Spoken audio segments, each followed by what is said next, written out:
How's it going, ladies and gentlemen? Welcome to Morning Cup.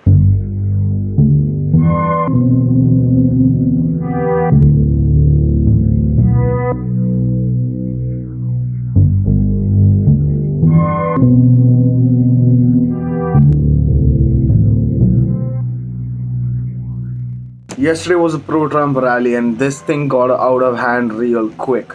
Pro-Trump supporters were at a Trump speech at a Trump rally, essentially called "Save America, Save the Election," and "Stop the Steal." These were the highlights of the rally. Turns out that since the rally ended, protesters decided to march on the Capitol building in the United States. The Electoral College was voting on the validation of Joe Biden's victory.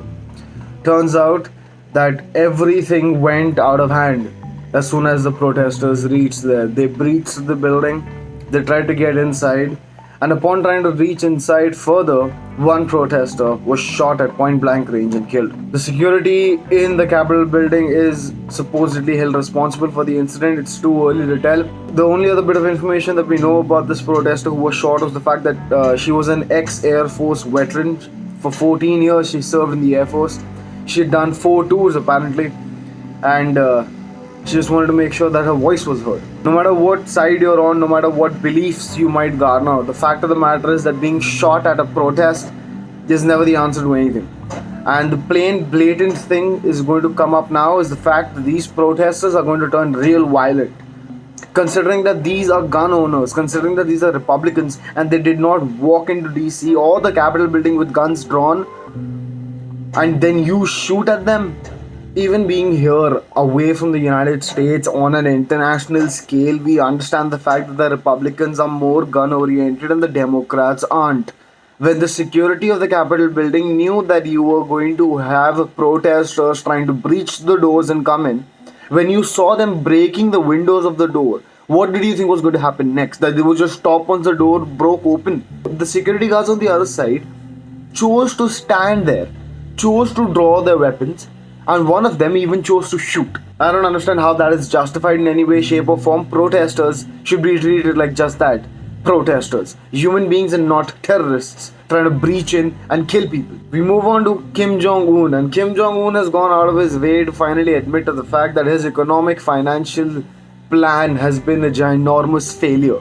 Since the COVID pandemic started, Kim Jong-un had established the whole agenda of blocking off borders with China and with South Korea. South Korean border has always been shut, but the Chinese border was rather not. The COVID epicenter being China resulted in a few cases getting through to North Korea. It was the storms that North Korea faced this year that were absolutely devastating to both its people as well as its crops, as well as its infrastructure. There has been a lot of damage.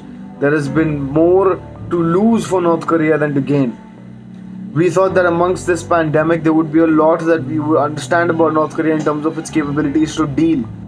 As a matter of fact, North Korean leader Kim Jong-un got so agitated about the fact that people were pointing fingers at him that he said that he's going to display his military might soon. That makes no difference whatsoever because you can't dictate military might when you are suffering, when your people are suffering, when you have nothing to offer and yet claim that you have everything to offer. We move on to Wuhan, and Wuhan is thriving. The city that was once the epicenter of the pandemic, where it all began, with the rest of the world still suffering and still trying to cope with the pandemic. Wuhan, on the other hand, is end all be all, is having at it. The city is open, people are running around. It seems like life has returned back to normal in Wuhan substantially. Whereas the rest of the world still continues to deal with rampant lockdowns, people being stuck in their homes, businesses going under, people losing their damn mind, being forced to stay indoors. And the fact of the matter is, because China is a communist regime, it is always going to hide its numbers. We still don't know how many people died in Wuhan. We still don't know how many people have corona in China. We still don't know if their death toll is anywhere near their actual death toll, when these are the same people that don't even acknowledge their soldiers that have died on the borders. Point of the matter is, China is on a new wavelength and they're trying to establish something that we have no idea what it might be. We have no idea what comes next. China, with preparing its people for war, with blatantly rubbing it in the face of the rest of the world, that the place where the epicenter was is now thriving again, whereas the rest of the world dies. And when they want to send in the WHO investigative team, they block the entrance of that team. For what? If Wuhan is clear and if Wuhan is thriving again, why can't the WHO team come into Wuhan and do their due diligence, do the investigations that they need to investigate?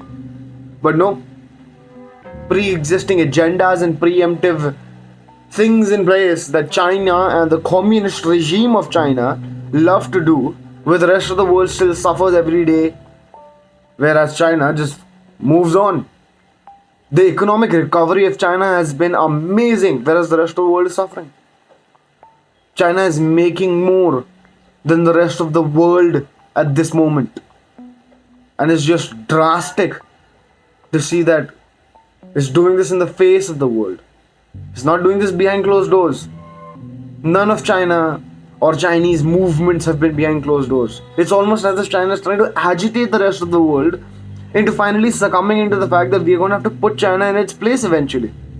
And if all out war breaks out, you think China is going to stand a chance against the West? Because China is going to have India at its border. And with the Western allies of India, if China goes to war with India and the rest of the West, boots on the ground will be in India. The movement of the troops will be through India. And what if Japan hops on the other side? China is going to be crunched like it's never been crunched before. The United States Navy is already in the South China Sea. The UK is trying to launch a few aircraft carriers to the South China Sea. You see, things are getting hotter and they're escalating at a pace that we never contemplated they would exist. And with this latest development about people storming the capital in the United States and one person being shot, how these people are going to react to this. And we will not be shocked if all out civil war breaks out. I'll keep you updated, man. See you tomorrow.